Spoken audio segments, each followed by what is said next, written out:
Shalom saudara yang dikasihi Tuhan. Kita mau isi dulu bangku di depan, mungkin biar nanti yang datang terlambat boleh isi bangku di belakang. Puk boleh maju depan. Toko mau di depan nggak? Sip.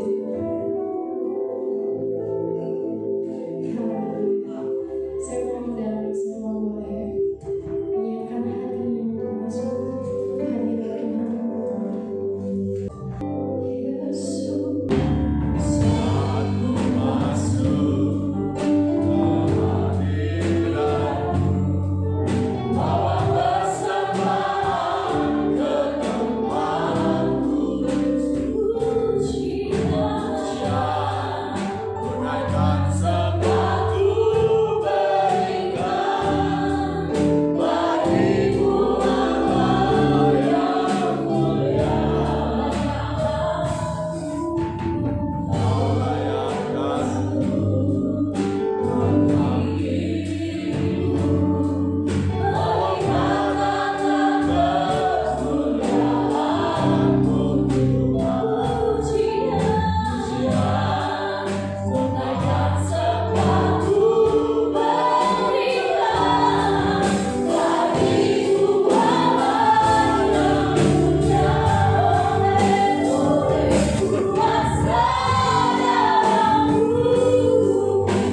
kami. Sekalipun bumi bergoncang, sekalipun ada peperangan, ada kesulitan, jiwa kami akan mendapat ketenangan di dalam Tuhan. Haleluya. Sebab itu kami mau senantiasa dekat dengan Tuhan. Kami mau mengerti kehendak Allah di dalam kehidupan kami. Mari Roh Kudus, haleluya, beri kami roh hikmat dan wahyu, agar firman-Mu boleh menjadi fondasi bangunan iman kami, sehingga saat badai, banjir, angin topan datang melanda hidup kami, kami tidak akan digoncangkan. Terima kasih karena kami percaya Tuhan beserta kami. Haleluya. Roh Kudus urapi hamba-Mu dan kami semua bisa mengerti firman-Mu. Terima kasih Bapa, terima kasih Engkau lebih besar ada di dalam kami. Haleluya. Kami percaya Engkau memberi jalan keluar pada saat kami bersungguh-sungguh mengandalkan Tuhan, percaya kepada Tuhan. Kami minta darah Yesus menudungi tempat ini.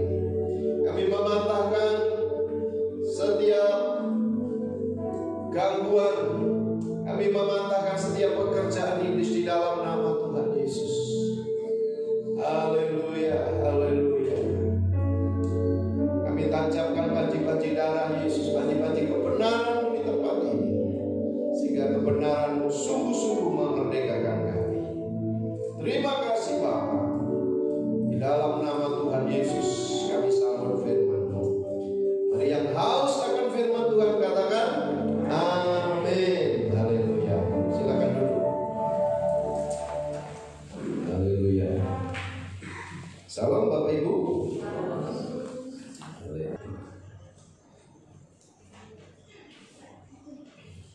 Firman Tuhan pada sore hari ini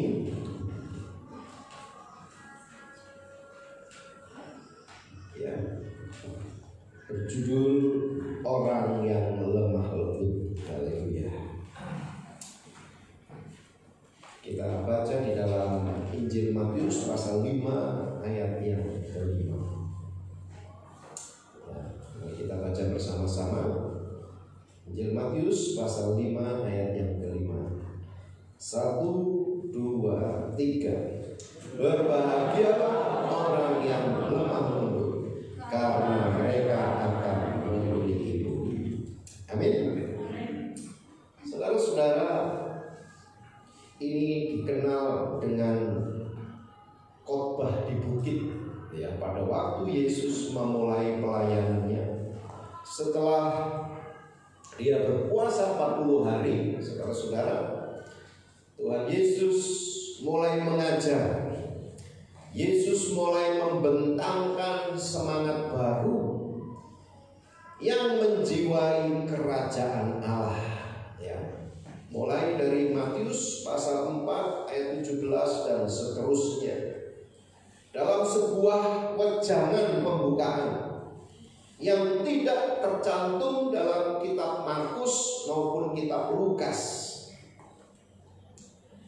disajikan dengan bentuk, ya, kalau dalam kitab Lukas disajikan dalam bentuk yang berbeda. Lukas meninggalkan apa yang kurang menarik perhatian sidang pembacanya. Ya, saudara-saudara, seperti sudah saya jelaskan bahwa Injil Lukas itu ditujukan kepada orang Yunani, ya. Sementara Injil Matius itu ditulis untuk orang-orang Yahudi yang percaya, orang Yahudi yang menjadi Kristen, ya. Sehingga Lukas menghilangkan, ya, tentang adat istiadat, ya, tentang hukum-hukum Yahudi, ya, yang dalam kitab Matius pasal 5 ayat 17 sampai pasal 6 ayat 18 itu dijelaskan dengan rinci. Semangat mana harus menjiwai anggota-anggota kerajaan Allah. Makanya dikatakan berbahagialah, berbahagialah Dengan semangat manakah mereka harus menggenapi hukum Taurat? Ya. Jadi kitab Matius ini berbicara tentang semangat karena kita ditebus untuk menjadi anggota kerajaan Allah. Jadi saudara-saudara, Injil Matius pasal 5 ya, dan seterusnya tadi disebut khotbah di bukit. Khotbah di bukit berbicara tentang pelayanan Tuhan Yesus Kristus ya, yang menurut analisa kitab Matius terhadap pelayanan Kristus dibuat berdasarkan 4 wilayah geografis ya. Yesus memulai pelayanannya mulai dari Galatia ya, terus daerah seberang Sungai Yordan, Yudea dan Yerusalem ya. Jadi Matius memulai penjelasannya sejak Yesus melayani di Galilea. Bersama dengan Injil yang lain ya, yang suka disebut dengan sebutan Injil Sinoptik, ia menghilangkan pelayanan awal di Yudea ya. Sebetulnya pelayanan Yesus dimulai di Yudea yang secara kronologis ya terjadi antara Matius pasal 4 sampai Matius pasal 12 ya. Mengapa saudara Matius menghilangkan kisah pelayanan di Yudea ya? Karena Matius itu bertobat di Galilea ya. Jadi pada waktu Yesus memulai pelayanannya di Yudea ya, Matius ini belum percaya Tuhan Yesus. Jadi akhirnya Matius ketemu Tuhan Yesus ya. Matius latar belakangnya seorang pemungut cukai ya. Yesus berkata, ikutlah aku ya. Itu terjadi pada waktu Matius ada di Galilea ya. Dan sejak itu Matius mengikuti Tuhan Yesus kemanapun berada ya. Jadi Matius ini benar-benar mendengar sendiri saudara-saudara ya. Matius ini benar-benar mengenal Tuhan Yesus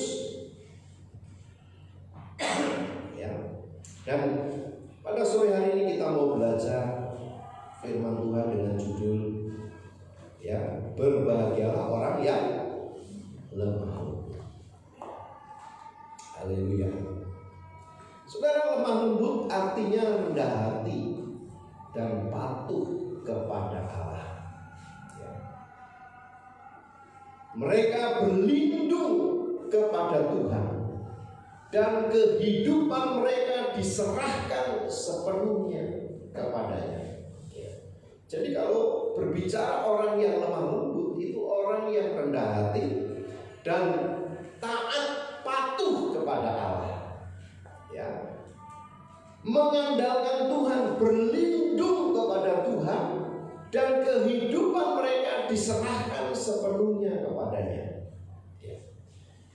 Orang-orang yang lemah lembut lebih memperhatikan pekerjaan Allah dan umat Allah daripada hal-hal yang mungkin terjadi pada dirinya. Dia tidak fokus kepada hal-hal yang terjadi dalam hidupnya. Dia tidak fokus dengan hal-hal yang mungkin memproses hidupnya, tetapi perhatiannya kepada tangan Tuhan yang punya maksud, yang punya rencana dalam kehidupannya ya. Dalam Mazmur 37 ya, ayat yang ke-11 juga dikatakan, tetapi orang-orang yang rendah hati akan mewarisi negeri dan bergembira karena kesejahteraan yang berlimpah-limpah. Haleluya, amin. Amin saudara. Jadi kita harus bertumbuh menjadi orang yang lemah lembut ya. Karena kalau kita lemah lembut, maka kita bisa berbahagia ya. Dan lebih lagi kita akan disebut orang yang mewarisi bumi. Amin ya. Nah saudara-saudara, Bukankah dalam hidup ini ya kita ingin mewariskan sesuatu yang berharga? Amin. Ya, kalau di dalam pelajaran pria sejati, saudara-saudara, bapak-bapak diajarkan ya, warisan apa kalau kita nanti meninggal yang ingin kita tinggalkan kepada anak-anak kita. Ya, apakah kita ingin mewariskan tanah, rumah, ya, bisnis, usaha, ya, atau apa? Sebagai seorang pria. Haleluya. Kira-kira apa yang saudara ingin wariskan kalau saudara nanti dipanggil Tuhan? Yang ingin saudara tinggalkan menjadi kenang-kenangan buat anak-anak saudara. Ya. Bagi seorang pria, saudara-saudara, warisan yang pertama adalah mewariskan kasih. Sama-sama katakan, mewariskan kasih. Apa yang dimaksud dengan mewariskan kasih? Ya, saudara-saudara, anak-anak kita harus tahu bahwa kita sebagai bapak, ya, sebagai pria itu mengasihi istri kita. Amin. Itu warisan yang paling berharga buat anak-anak kita. Ya, tidak penting hal-hal lain, saudara-saudara. Ya, karena untuk apa kita mewariskan banyak hal? Ya, kalau nanti anak-anak kita akhirnya hancur. Anak-anak harus tahu bahwa kita sebagai bapak, sebagai pria itu mengasihi. Mengasihi artinya menghormati, ya. Menghormati artinya tetap setia hanya kepada dia, kecuali mau memisahkan dia. Ya, itu bonus. Haleluya. Ya. Apa maksudnya bonus? Ya, itu dalam kehendak Tuhan, ya. Jadi saudara-saudara, warisan kita yang pertama bagi seorang pria adalah mengasihi istri kita atau mama dari anak-anak kita. Ya. Warisan kedua adalah teladan.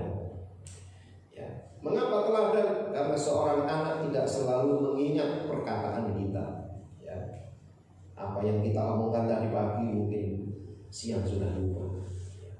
Tetapi seorang anak selalu akan mengikuti perbuatan kita. Haleluya. Amin. Anak kita tidak selalu ingat yang kita omongin. Ya. Kalau sekarang anak-anak pintar, saudara, kemana-mana pakai handset. Ya. Supaya kalau disuruh nggak dengar. Ya.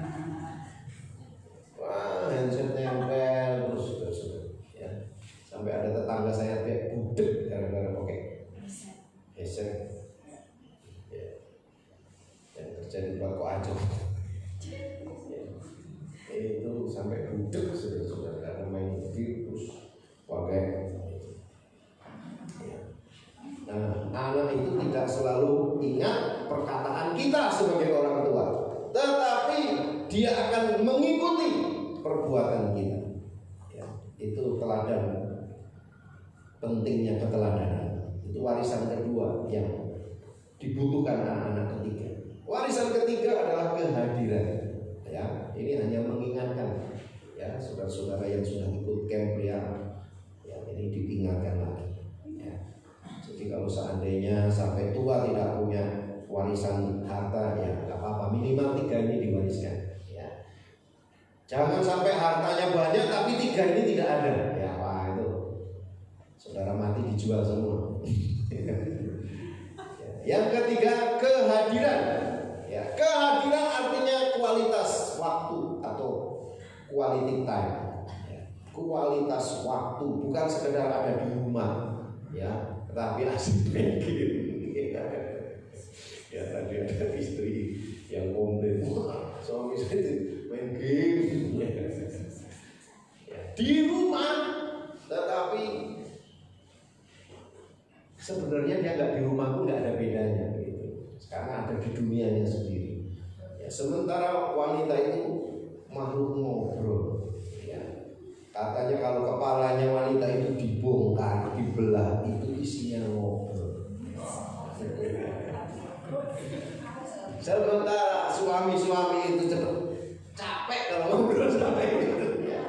Kalau ngumpul sesama pria, ngobrol lama. Tapi kalau ngobrol sama istri, itu hadiratnya bikin ngantuk. Aduh, saya juga susah. Kalau sudah menghadapi itu, saya juga susah karena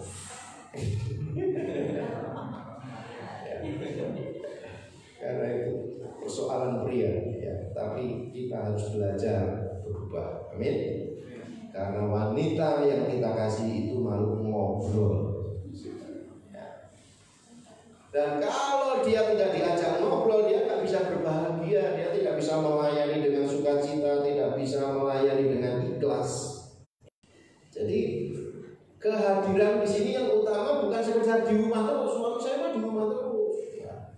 Tapi main HP, nonton TV, ya. Atau ngerjain hobinya.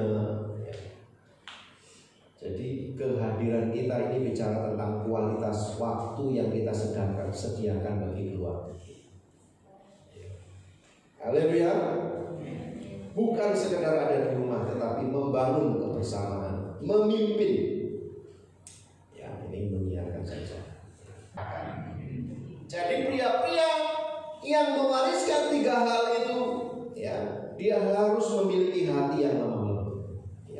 Mau dikoreksi, mau dinasihati, ya, mau belajar firman Tuhan. Nah, kita harus belajar mengisi waktu-waktu kita, saudara-saudara. Ya, daripada hobi-hobi saja, coba mulai belajar firman, ya, mulai belajar hal-hal yang penting, ya, dalam hidup ini. Amin. Sehingga hidup saudara itu punya peningkatan, ya, punya pengalaman-pengalaman baru yang penting. Haleluya, amin. Ya, jadi bukan hanya sekedar wah, ya kalau sudah selesai kerja sudah, ya, mulai cari hal yang lain. Ya. Mari kita mulai mengisi. Ya. Berbahagialah orang yang lemah lembut. Saudara, bagaimana kita bisa bertumbuh menjadi pribadi yang lemah lembut? Ya. Yang pertama kita belajar.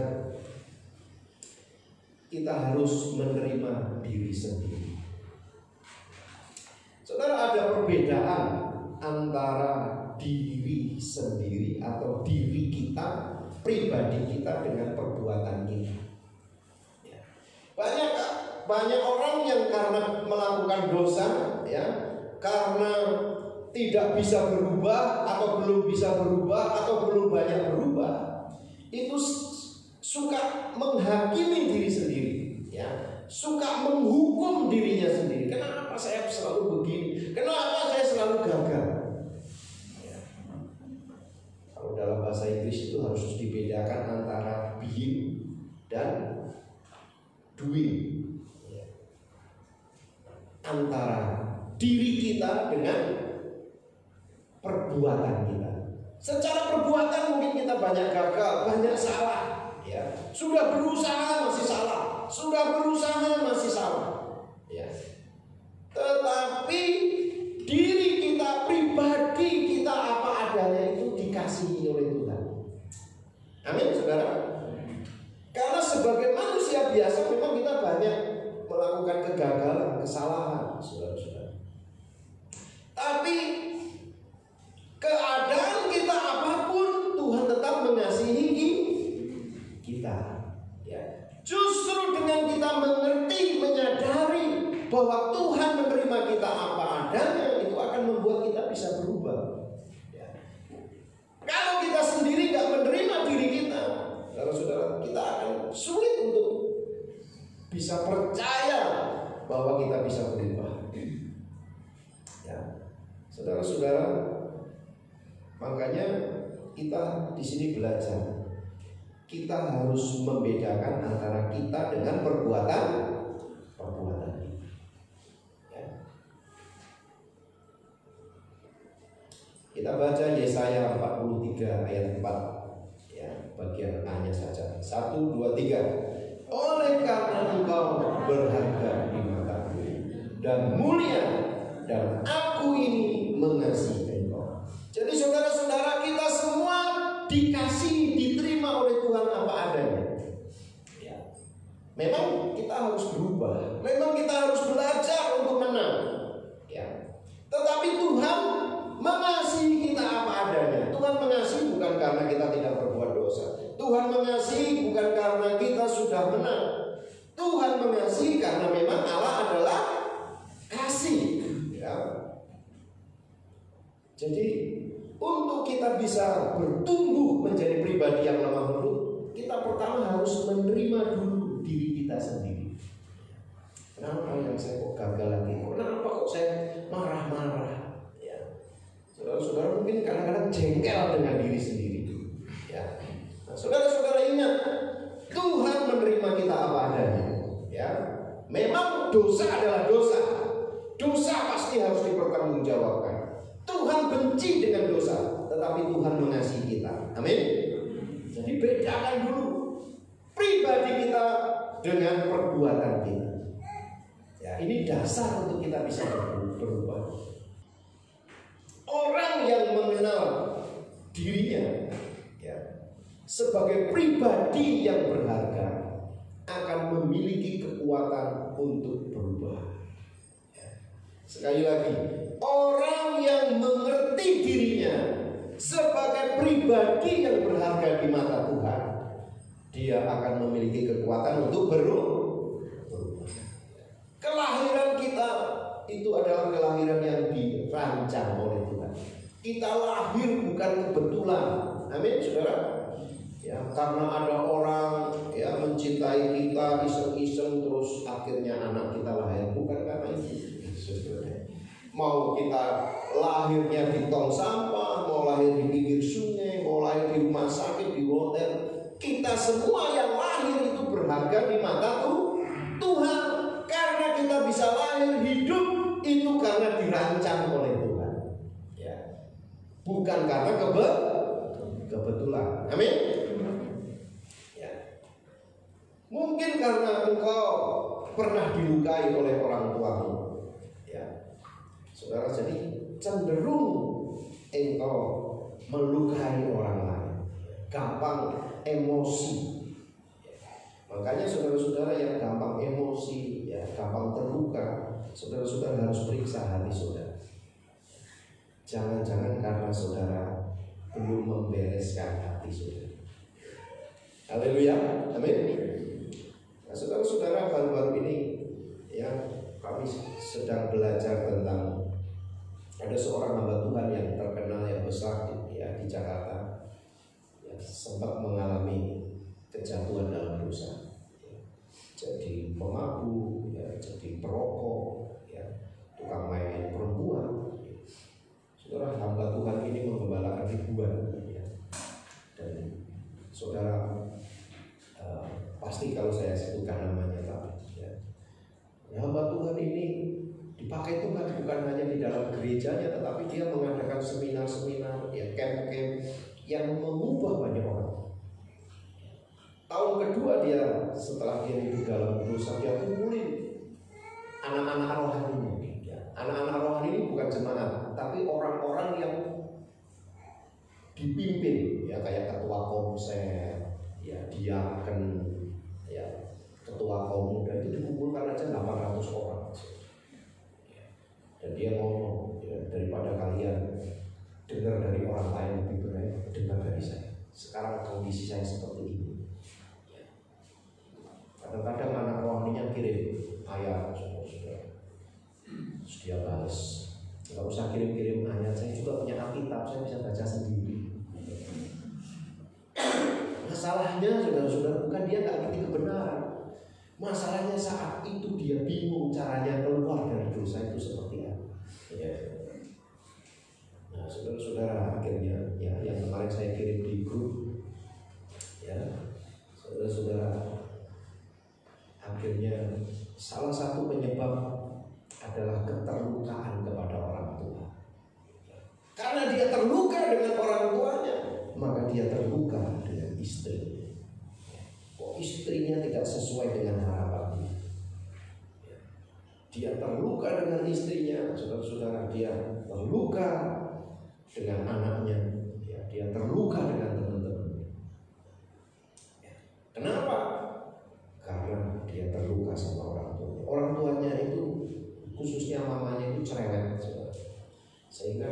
menghindar, ya, jarang pulang ke rumah karena dia udah menikah, ya, udah berhasil.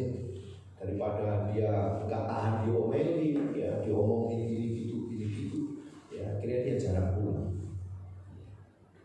Saudara-saudara, keterlukaan itu, ya, akhirnya membuat dia terluka dengan istri. Karena terluka dengan istrinya, akhirnya dia jatuh dari dosa. Pertama dosa pornografi, ya, saudara jatuh bangun, akhirnya dia jatuh ke dunia gelap, ya, dunia malam, jadi peminum, perokok. Ya.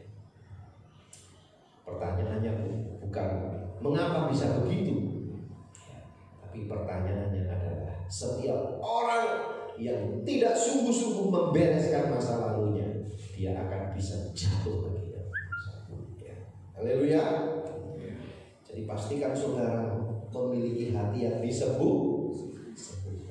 Walaupun mungkin orang tua saudara sudah mati, tapi kalau dulu pernah nyakiti saudara, saudara harus lepaskan pengampunan. Tuhan, saya ampuni, ya, orang tua saya yang dulu tidak menghargai saya, yang dulu menghina saya. Saudara-saudara, akhirnya, ya, beberapa tahun yang lalu dia dipulihkan, ya, dia kembali, ya, kepada istrinya dan merayakan kembali diberkati di dalam pernikahan. Nah, saudara-saudara, dia sering, salah satu penyebab yang membuat dia jatuh adalah dia tidak sungguh-sungguh menyadari bahwa dia berharga di mata Tuhan. Kok bisa? Padahal dia pengajar hati Bapa, ya, wah, luar biasa. Ya, itu tadi saudara-saudara, ya, karena ada keterlukaan. Ya. Saudara-saudara, dia mulai menyadari bahwa hidupnya berharga di mata.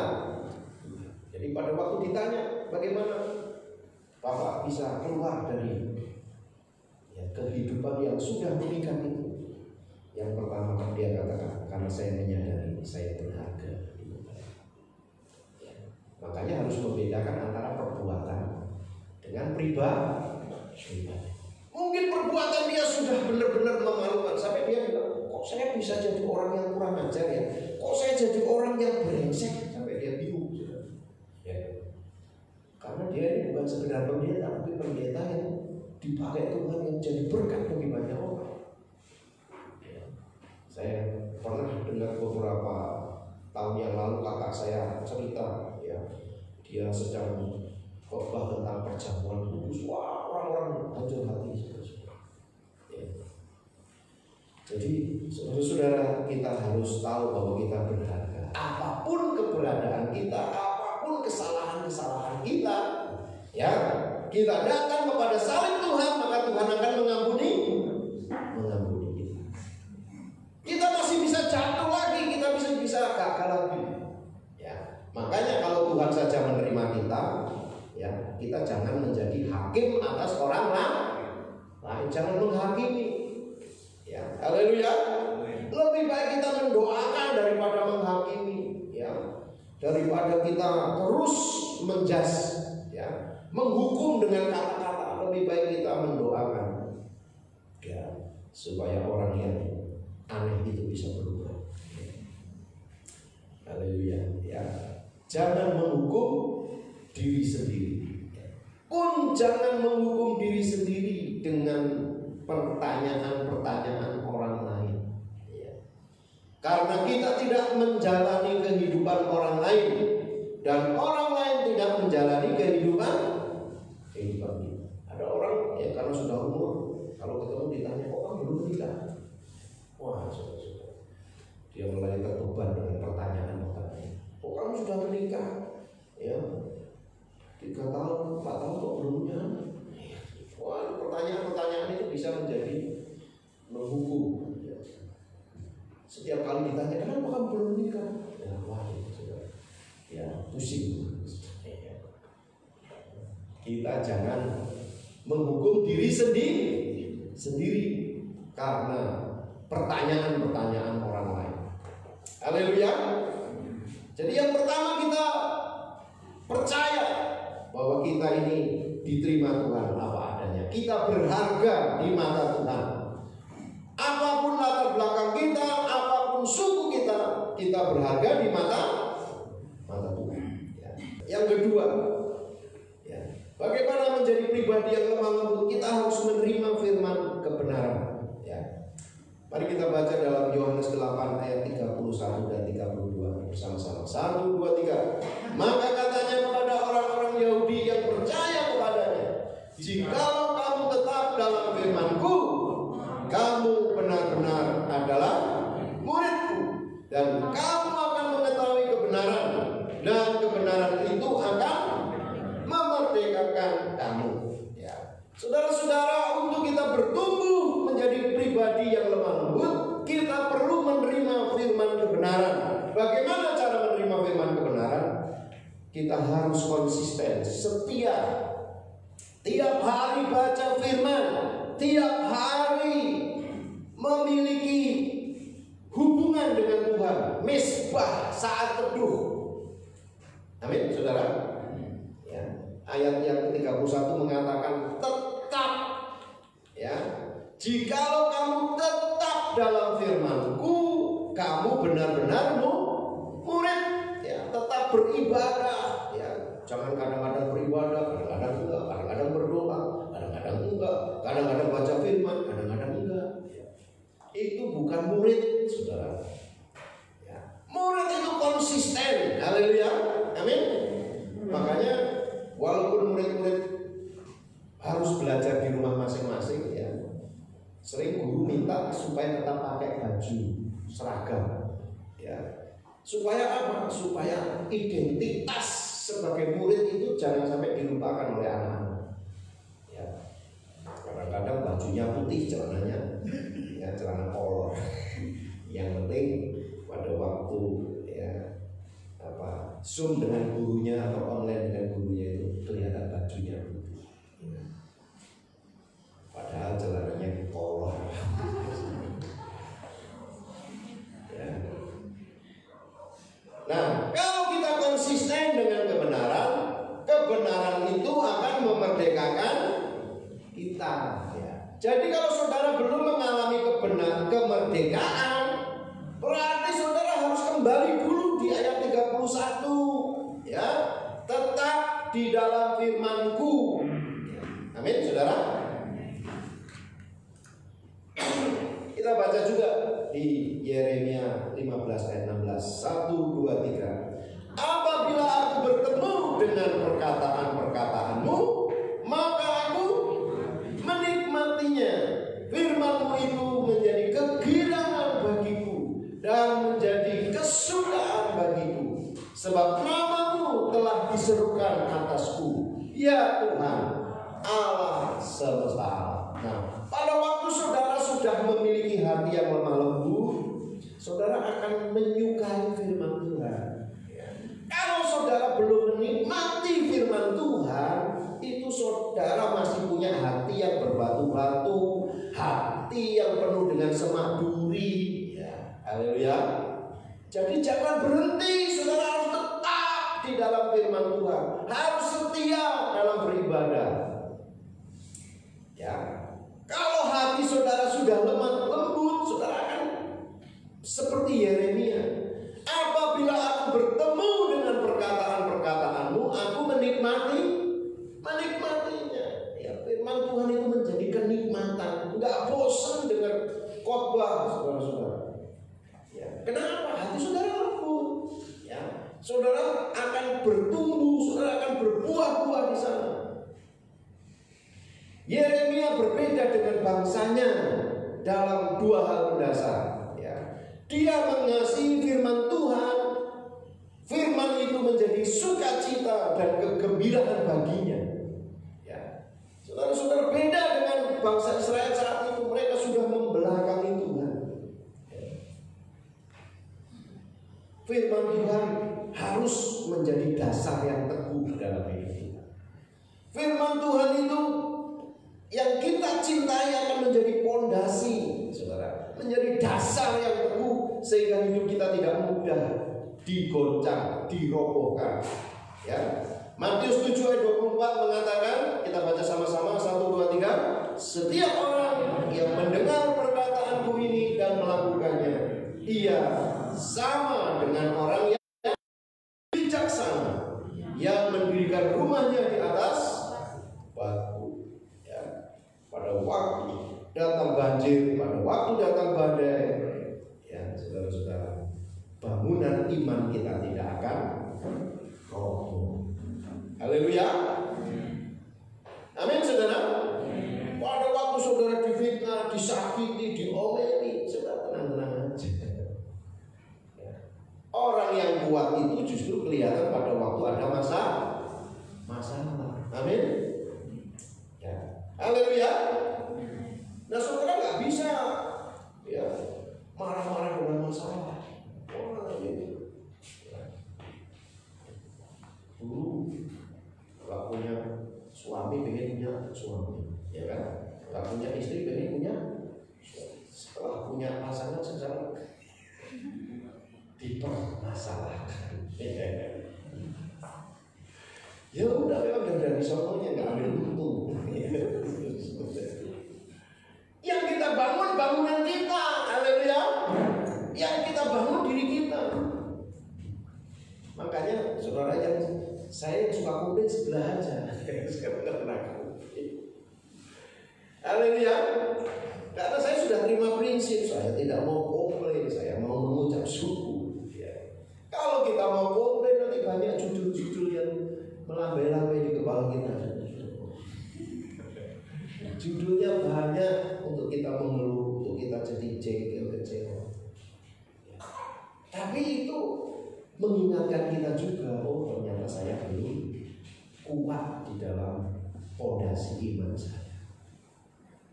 Haleluya. Jadi bangunan iman kita itu kelihatan waktu ada badai, ada banjir.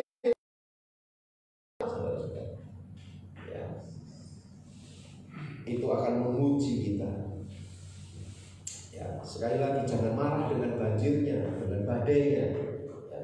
Jangan datang-datang ya banjir. Haleluya. Haleluya. Haleluya. Haleluya. Haleluya. Tuhan menerima kegagalan kita. Tuhan menerima kita apa adanya, bukan karena kita baik. Haleluya. Mari kita bangkit dari keterpurukan. Mari kita bangkit dan mengikuti jejak Tuhan, mencintai firman-Nya. Haleluya. Saudara yang datang dengan tubuh yang lemah, sakit, angkat tangan kanan, letakkan bagian yang sakit dengan tangan kiri. Haleluya, haleluya, haleluya. Katakan oleh bilur-bilurmu, aku sudah disembuhkan. Haleluya, aku memiliki jantung yang sehat, ginjal yang sehat. Aku memiliki tubuh yang sehat dalam nama Yesus.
persembahan yang ada di kantong untuk kas misi kita. Ya, kita nyanyikan pujian. Kiranya Engkau memberkati aku melimpah-limpah. Bapak Ibu maju ke depan.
Dari dalam hatimu akan mengalir aliran air hidup. Makanya saudara yang rajin doa pagi, ya bukan sekedar doa pagi ya saudara-saudara, tapi benar-benar saudara sungguh-sungguh merindukan, saudara akan mengalami kekuatan. Ya. Sampai hati saudara menjadi lembut. Ya. Kita baca Mazmur 119 ayat 1. 1, 2, 3. Berbahagialah orang yang hidupnya tidak bercela, yang hidup menurut Taurat. Amin, saudara. Ya. Jadi saudara akan berbahagia kalau saudara di dalam firman Tuhan. Ya, saudara akan berbahagia dalam segala keadaan. Ya. Yang ketiga, bagaimana kita bertumbuh menjadi orang yang lemah lembut, menerima hidup Yesus. Mari kita baca Matius 11 ayat 28 sampai 30. 1, 2, 3. Marilah kepadaku semua orang yang letih lesu dan beban-berat, aku akan memberikan kelegaan kepadamu. Pikulah kuk yang kupasang dan belajarlah kepadaku, karena aku lemah lembut dan rendah hati, dan jiwamu akan mendapat ketenangan. Sebab kuk yang kupasang itu enak dan bebanku pun ringan. Menerima Yesus artinya mengenakan dirinya, karakternya. Ya. Mulai dari firman Tuhan itu, ya, kita baca, kita nikmati, ya saudara-saudara. Maka kehidupan Yesus akan menjadi kehidupan kita. Ya. Kita baca 1 Petrus pasal 2 ayat 24, 1, 2, 3. Ia sendiri telah menanggung dosa kita pada tubuhnya di kayu salib, supaya kita mati terhadap dosa dan hidup untuk kebenaran. Oleh bilur-bilurnya kamu disembuhkan. Ya. Saudara-saudara, pada waktu Yesus mati di kayu salib itu terjadi pertukaran. Ya. Apa artinya terjadi pertukaran? Ya. Kita yang seharusnya dihukum, Yesus menggantikan kita. Yesus dihukum supaya kita diampuni. Yesus disakiti supaya kita disembuhkan. Yesus dijadikan berdosa. Yesus dijadikan dosa oleh dosa kita supaya kita dijadikan benar oleh kebenarannya. Yesus mengalami kematian bagi kita supaya kita menerima kehidupannya. Yesus mengalami kemiskinan kita supaya kita menerima kelimpahannya. Yesus menanggung rasa malu kita, ya. Karena dosa-dosa kita, Yesus menanggung rasa malu, ya. Ditelanjangi, disalib, ya, diludahi supaya kita menerima kemuliaannya. Yesus menanggung ketertolakan karena kita, supaya kita diterima oleh Bapa. Ya. Yesus menjadi suatu kutuk supaya kita menerima berkat. Ya. Jadi saudara-saudara, apa yang kita alami, apa yang kita nikmati itu karena Yesus sudah membayar. Amin, saudara. Jangan sampai posisi saudara masih seperti dulu lagi. Saudara itu sudah dibayar. Seharusnya saudara mengalami apa yang sudah dibayar oleh Tuhan Yesus. Haleluya, amin. Ini namanya pertukaran, ya. Seharusnya kita yang mengalami itu semua ditanggungkan kepada Tuhan Yesus. Bagaimana hidupmu akan berkah? Ya. Jika lisan dan sikapmu selalu menggoreskan luka di hati kedua orang tua. Saudara, saya lanjutkan. Salah satu yang diserahkan oleh hamba Tuhan itu, mengapa ya saudara-saudara dia bisa jatuh ke dalam lembah yang dalam? Salah satunya karena dia tidak menghormati orang tua.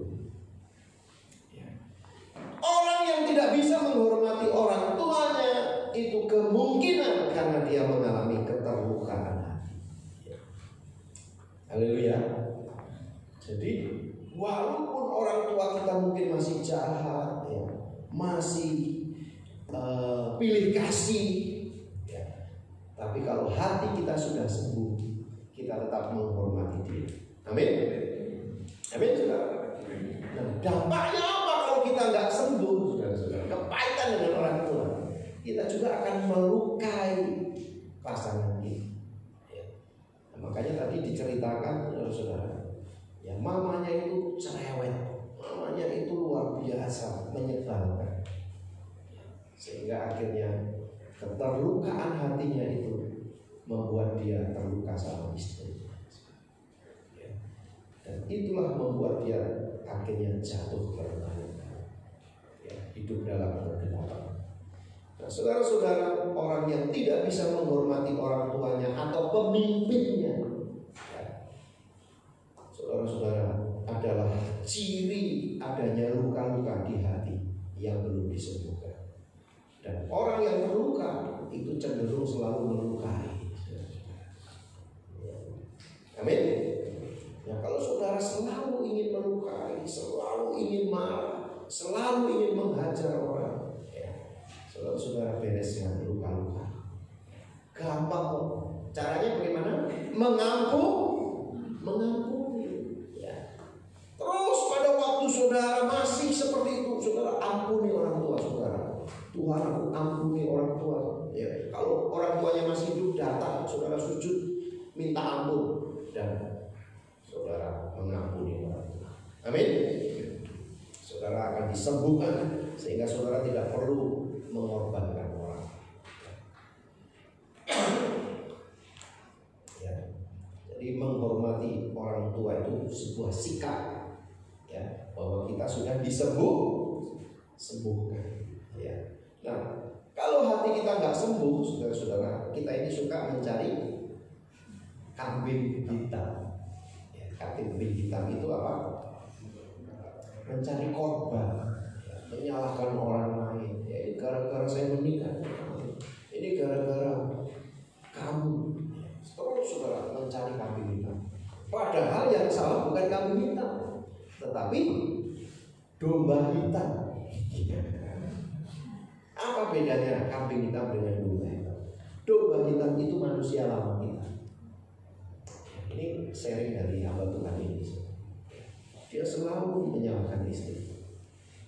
Kenapa istrinya seperti itu? Padahal karena dia terluka sama mamanya, terluka sama bapaknya. Ya, selalu dia menyalahkan istri. Kenapa istri saya seperti ini? Kenapa anak-anak saya begini? Dia tuh marah meledak-ledak, gampang marah. Pada waktu dia mengenal keberhargaan hidupnya, mengenal kasih Tuhan, ya, melalui mengalami firman Tuhan. Tadi yang kedua kita harus mengalami firman Tuhan. Jadi firman Tuhan itu harus menjadi pengalaman yang menyembuhkan saudara. Kenapa saudara sadar? Karena saudara tahu firman Tuhan. Ya, jadi selalu harus bertemu dengan firman Tuhan. Ya. Saudara diubah karena firman Tuhan, dimerdekakan karena firman Tuhan. Setelah hamba Tuhan ini menyadari bahwa kasih Tuhan itu, ya, kasih yang tidak bersyarat, saudara-saudara, dia mulai menyadari ternyata yang salah bukan kambing hitam, tetapi domba. Dirinya sendiri yang terluka dengan orang tua. Makanya kita harus mengenalkan hidup Yesus. Amin. Orang yang sudah mengenalkan hidup Yesus harus mau mengampuni orang yang bersalah kepadanya. Amin, saudara. Belajar dengan Tuhan Yesus. Tuhan Yesus juga di atas kayu salib mengampuni. Amin. Amin, saudara. Makanya belajarlah kepadaku karena aku lemah lembut dan rendah hati. Saudara, saya suka bertanya, Tuhan Yesus di kayu salib itu kira-kira wajahnya seperti apa? Ya. Apa Tuhan Yesus sambil cemberut, ya, sambil ngomel, ya. Saudara, sementara orang-orang menyalibkan dia menggurui berapa sidik, ya, ke pahacong. Kira-kira disalib Tuhan Yesus sambil ngomel begitu. Tuhan Yesus disalib itu dengan ikhlas, amin.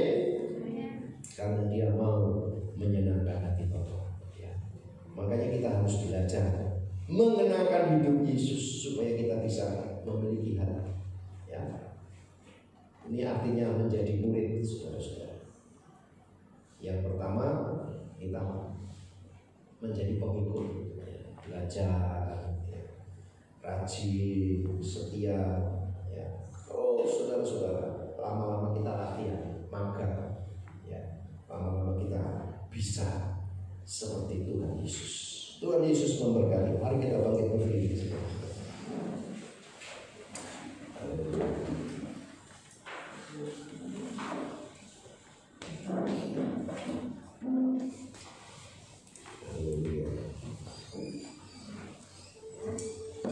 Kita akan masuk dalam perjamuan kudus. Kita siapkan hati.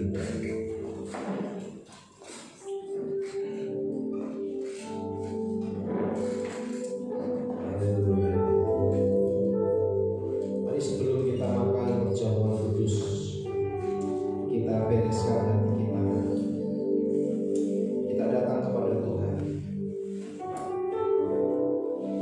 Berbahagialah orang yang lemah lembut, karena ia akan memiliki bumi.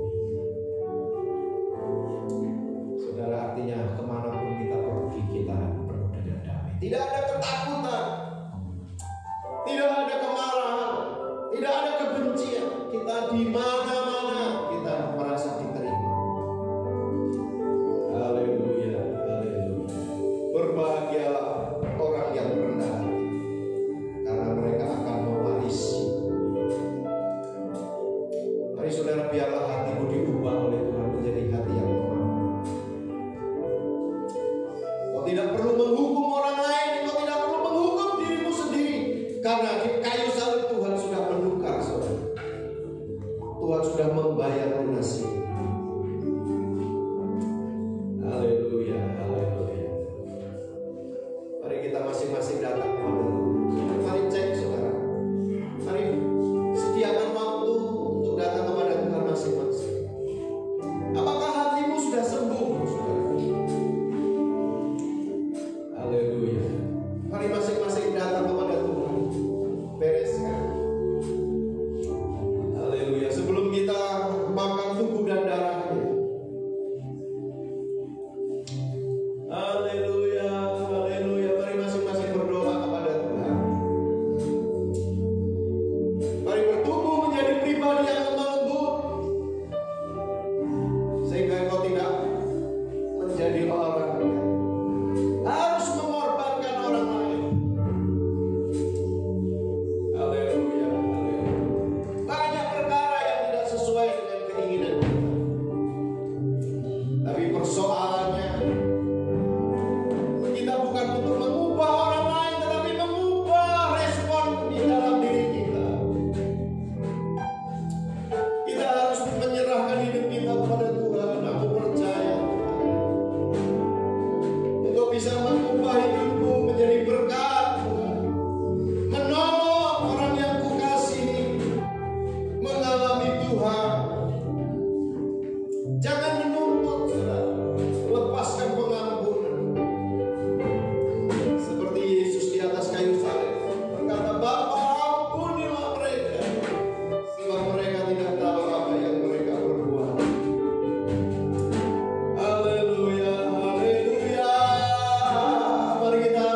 sesudah itu ia mengucap syukur atasnya.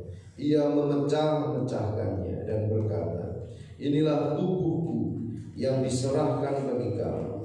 Perbuatlah ini menjadi peringatan akan aku. Haleluya. Mari kita mengucap syukur. Di kayu salib terjadi pergantian, pertukaran. Kita orang yang tertolak, orang yang disakiti, telah ditanggungkan kepada Yesus, sehingga kita menjadi pribadi yang berharga. Mari kita bersyukur. Katakan, Tuhan, aku berharga di mata. Aku tidak lagi menghukum diriku sendiri karena dosa-dosa, karena kesalahan. Sebab Yesus sudah menanggung di dalam tubuhnya. Mari kita makan dengan iman dalam nama Yesus.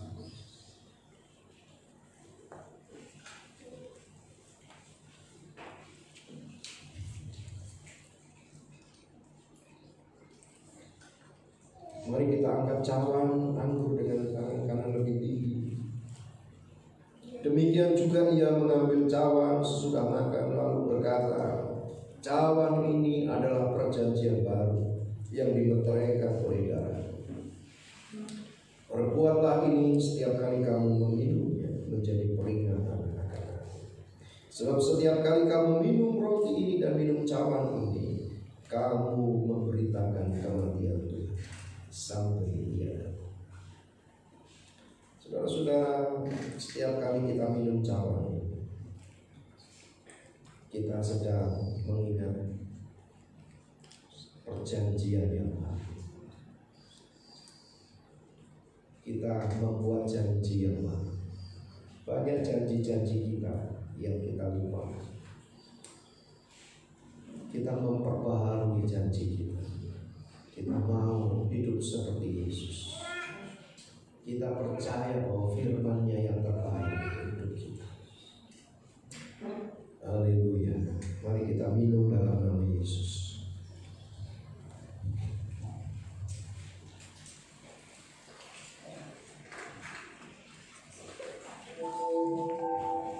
Haleluya. Mari kita bersyukur kepada Tuhan.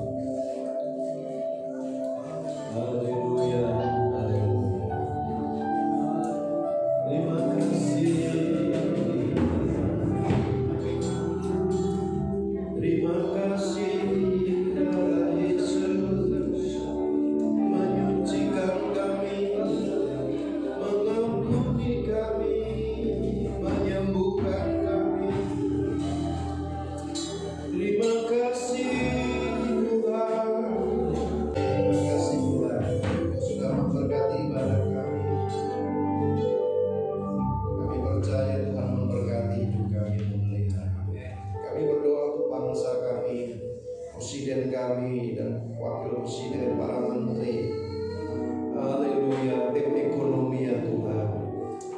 Kami berdoa untuk program-program bantuan pengusaha kecil, Tuhan, usaha-usaha menengah. Kiranya akan membangkitkan ekonomi kreatif masyarakatnya Tuhan. Dalam nama Tuhan Yesus, biarlah bangsa kami menjadi bangsa yang saling menghormati, yang hormat kepada pemimpin. Dalam nama Yesus kami berdoa, selamatkanlah para tokoh-tokoh agama, para pemimpin kami di dalam pengenalan akan Tuhan.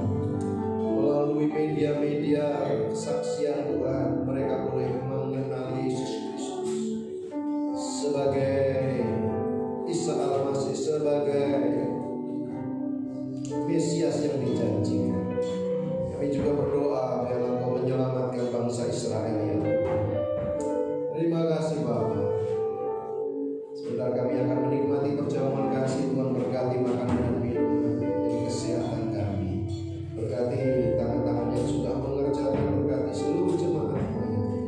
Perjalanan kami pulang, kami percaya Tuhan menyertai, melindungi kami. Mari Bapak Ibu Saudara angkat kedua tanganmu, arahkan tanganmu, hatimu kepada Tuhan. Tuhan memberkati engkau, Tuhan menyinari engkau dengan wajah-Nya. Tuhan menghadapkan wajah-Nya dan memberikan damai sejahtera. Sebab itu pulanglah dengan membawa berkat yang melimpah-limpah dari Allah Bapa, kasih sukacita melimpah-limpah dari Tuhan pertolongan Roh Kudus memimpin kita hari lepas hari, sehingga kita mengerti kebenaran, dan kebenaran itu memerdekakan kita untuk kita menjadi bertumbuh serupa dengan Kristus sampai Tuhan Yesus datang kali yang kedua menjemput kita para salehnya. Di dalam nama Tuhan Yesus, mari yang diberkati katakan amin.